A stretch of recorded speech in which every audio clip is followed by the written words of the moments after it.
Cigarette smoking in a public place is ban, is offence. 500 से 1000 रुपए का चालान है। आप लोग सीट बेल्ट पे चालान करेंगे लेकिन सिगरेट पे चालान नहीं करेंगे। वो ड्रग हमारी नस्ल को खत्म कर देगा। ड्रग, इसलिए ड्रग मजहबन इस्लाम में मना है। हम क्यों कुफर कर रहे हैं, हम क्यों गुनाह कर रहे हैं? अगर में बैठे बैठे लड़के परेशान हो रहे हैं, लड़कियां परेशान हो रही, इतना पढ़ने का क्या फ़ायदा हमें? तो डेफिनेटली ये है कि यहाँ अनएम्प्लॉयमेंट भी है, उसकी वजह से भी ये एक चीज़ है। मोहल्ले में जो नामावार ड्रग पेडलर है, आमतौर शिकायत ये भी है उसको पकड़ा जाता है फिर साथ में छोड़ा जाता है। तो मुझे लगता है कि अगर जुडिशरी उन पर मेहरबान हो रही है, जुडिशरी को भी गुजारिश करूंगा कि मेहरबानी करके ड्रग्स के साथ जो भी मुलवस है, kindly let him be in the jail. शराब की दुकान खोलोगे, छोटा सा बच्चा आएगा, क्या चेक करोगे? उसका आइडेंटिटी कार्ड, उस थम्स अप बोतल, सुविशी नो बोतल, कहता है शीशी तो खोलते चाहिए 1 सेकंड, वो बहक जाएगा, कल को कोई दूसरा काम हो जाएगा, कौन उसका जिम्मेवार रहेगा? तो शराब, मैंने पहले ही बोला है, शराब कश्मीर में घुसनी ही नहीं चाहिए। कि पुलिस के काम पे मुझे बिल्कुल भी शक नहीं है। पुलिस वाले भी हमारे समाज से आते हैं, हमारी छवि है, हमारी सोसाइटी से हमारे भाई बहनें पुलिस में है, उन पे मुझे कोई शक नहीं है। चाहे वो SHOs हो, DSPs हो, SPs हो, SSP हो, उन पे कोई शक नहीं है, उनकी काबिलियत पे कोई शक नहीं है, उनके तरीके पे कोई शक नहीं है। अगर मुझे शक है हमारे समाज के उन लोगों पे है जो ये धंधा करते, जो ये कारोबार करते, क्यों हमारे बच्चों को, क्यों हमारी बहनों और माओं को इस चीज़ में मुलविस कर रहे हैं अपने 4 पैसे कमाने के लिए, 5 पैसे। अगर इतना ही शौक आपको अमीर बनने का है तो कुछ और धंधा खोल लो। ये ड्रग का धंधा क्यों फैला रखा है आप लोगों ने? आप इसे कहां से लाते हैं, क्या लाते हैं, उस चीज़ की मुझे खबर नहीं है। लेकिन आज के समय में पुलिस वाले ये काम नहीं करते हैं। मैं आपको दावे से बात बोलूंगा, बिकॉज पुलिस और एडमिनिस्ट्रेशन इसके लिए काम करती है। अब एडमिनिस्ट्रेशन कोई स्ट्रिक्ट पॉलिसी नहीं ला पा रही है। अगर आप अभी देखेंगे लाल चौक के अंदर कम से कम 1000 से 2000 लोग सिगरेट फूंक रहे होंगे, तो मुझे बताइए कहाँ है एडमिनिस्ट्रेशन के लोग जो इस सिगरेट को बैन करेंगे? Cigarette smoking in a public place is ban, is offence. 500 से 1000 रुपए का चालान है। आप लोग सीट बेल्ट पे चालान करेंगे लेकिन सिगरेट पे चालान नहीं करेंगे। वो इनका कोशरा गोल्ड ब्लैक डेव जाइल सिगरेट पैक आता है, मोज बेन कूर ये में सिगरेट पसंद है इसके सोचिए सिगरेट। अब अगर किसी को अपनी जान से सौदा करना है, सिगरेट पीना है, आप पब्लिक जगहों पे एक ऐसे रूम बनाइए, सिगरेट रूम बनाइए जहाँ पे स्मोकिंग कर सकते हो। आपको मरने का शौक है भाई साहब, तो मरो, सिगरेट पियो, तंबाकू में कैंसर से मरो, CA की बीमारी आपको हो जाएंगी। लेकिन समाज को क्यों मुलविस कर रहे हो उस चीज़ में? बाकी पुलिस अपना काम कर रही है और मैं सिविल सोसाइटी के लोगों को भी बोलना चाहूँगा कि अगर आपको कहीं पे लगता है कोई ड्रग का धंधा करता है, कोई हीरोइन बेचता है, कोई चरस बेचता है, गांजा बेचता है, उसकी फ़ोटो खींचो, सोशल मीडिया पे बदनाम करो उसको, ताकि वो ऐसा काम ना करे। जिस तरीके से बोला जा रहा है ड्रग नहीं करते, लेकिन वही लोग जो है यहाँ पर हमारी शॉप जी देखो, मैंने पहले भी ये बात बोली है कि शराब की दुकान आप खोलोगे, कल को सपोज खानका का रोड होगा, वहाँ पे 100 मीटर पे कोई दुकान होगी, आप उधर शराब की दुकान खोलोगे, छोटा सा बच्चा आएगा, क्या चेक करोगे? उसका आइडेंटिटी कार्ड, उस थम्स अप बोतल, सुविशी नो बोतल, कहता है शीशी तो खोलते चाहिए 1 सेकंड, वो बहक जाएगा, कल को कोई दूसरा काम हो जाएगा, कौन उसका जिम्मेवार रहेगा? तो शराब, मैंने पहले ही बोला है, शराब कश्मीर में घुसनी ही नहीं चाहिए। अब अगर कोई टूरिस्ट लेके आता है, उसके बाद परमिट होना चाहिए टिकट के साथ साथ कि वो 2 बोतल शराब ले रहा है, अपने कहाँ से खरीदेगा, कहाँ से नहीं खरीदेगा, फिर उसको डिस्पोज ऑफ करे। गुजरात में शराब नहीं है, यूपी में शराब नहीं है, तो यहाँ भी क्यों रखोगे? इसे पिरवर की जगह में आप अगर शराब को ऐसे सरेआम करोगे, गलत काम तो होगा ही। ये मत बोलो आपकी शराब रखने के बाद हमारा ईमान मजबूत है तो हम शराबी नहीं बनेंगे। हो सकता है, बहक सकता है, शैतान का काम क्या है? हमको बहकाना। हमारा काम है नमाज पढ़ना, लेकिन शैतान तो बहकाता है ना हमें। तो शराब शैतानी चीज़ है, तो क्यों लाना है उस चीज़ को? जहाँ पे आपको पता है सूखा है, सब कुछ है, वहाँ आप तीली देने की कोशिश क्यों कर रहे हो? नहीं पीना भाई यहाँ के लोगों को शराब। जिसको शराब पीना है वो कश्मीर से बाहर जाए, जम्मू कश्मीर से बाहर जाए। उसके लिए मैं कश्मीर समाज के जो लोग हैं, ये कश्मीरी लोग ही है, हम में से ही वो लोग हैं जो धंधा करते हैं इस चीज़ का। क्यों कर रहे? 4 पैसे कमाने के लिए। अरे जाके सिग्नल पे भीख मांगो, वो पैसा बेहतर है। लेकिन आप ड्रग बेचते हो, पोपीन बेचते हो, चरस बेचते हो, गांजा बेचते हो। ये हमारी तबके के लोग तो यहाँ से है, कश्मीरी कौम के ही लोग तो है जो सौदा करते हैं किसी और स्टेट से।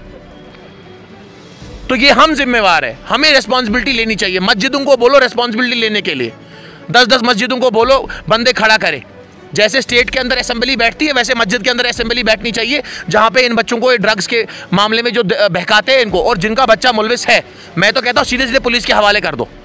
पुलिस मारेगी नहीं, उनको सुधारेगी। कर दो उनको पुलिस के हवाले।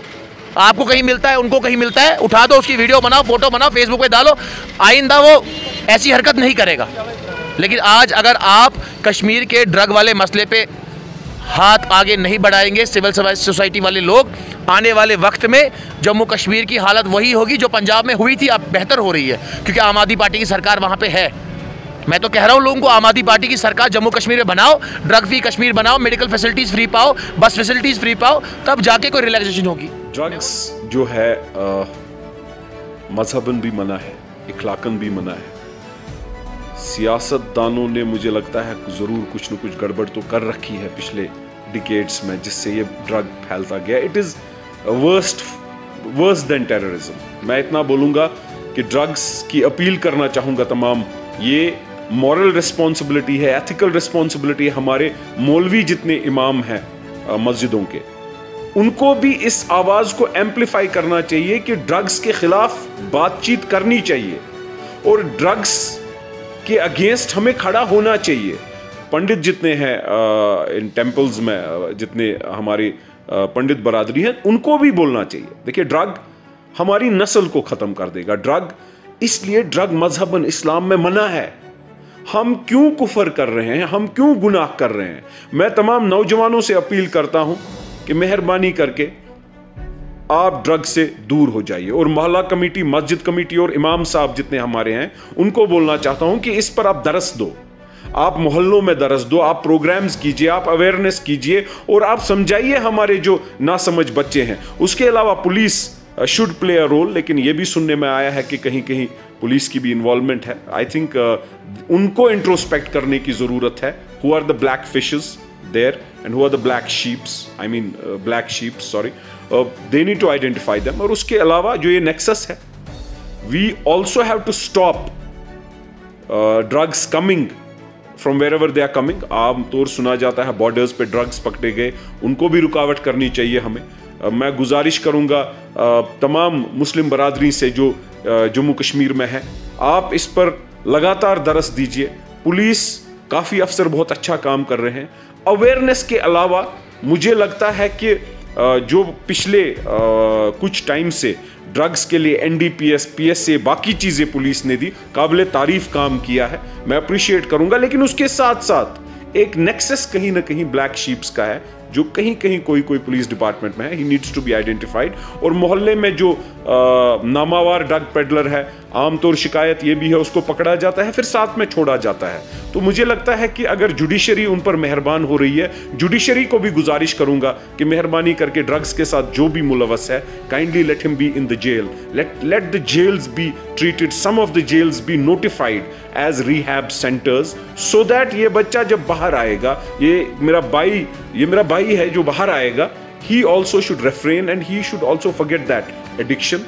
मैं अल्लाह ताला से भी दुआ करूंगा और सबसे अपील करूंगा कि ड्रग एक बीमारी है, drug is worse than terrorism, इससे अपने आप को बचाएं। नया जनरेशन पूरा ख़राब हो चुका है। जहाँ देखिए जिसको माँ बाप परेशान है कि मेरे बच्चे ड्रग्स में, प्लीज़ कुछ करिए, उनको निकालिए वहाँ से।